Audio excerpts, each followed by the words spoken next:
Kami ang Bekshi ng Maynila, isang pamilyang nabuo sa panahon ng iyong panunungkulan, Yorme. Sa unang pagkakataon, nabigyan kami ng tunay na espasyo, pagkilala at pagpapahalaga sa iba't ibang larangan ng serbisyo at oportunidad. Sa malasakit mong ipinamalas, hindi lang kami narinig, kundi kinilala rin bilang bahagi ng pag-unlad ng Maynila.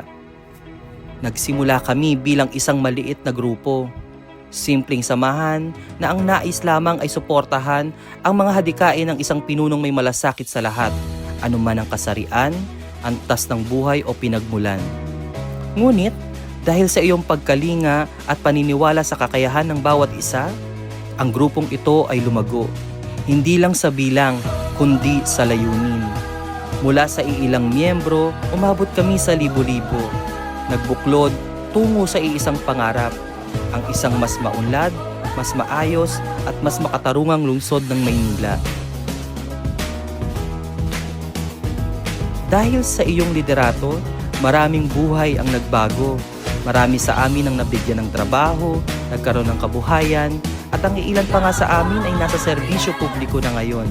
Naglilingkod, nagbabalik ng kabutihang loob, at patuloy na nagtataguyod ng hadikaing iyong sinimulan. Naging inspirasyon mo kami, at ikaw naman ang naging inspirasyon namin. At ngayon, sa patuloy mong pagtahak sa landas ng paglilingkod, asahan mong hindi ka nag-iisa. Kasama mo kami sa bawat hakbang, sa bawat laban, sa bawat proyektong naglalayong iangat ang buhay ng bawat Manilenyo.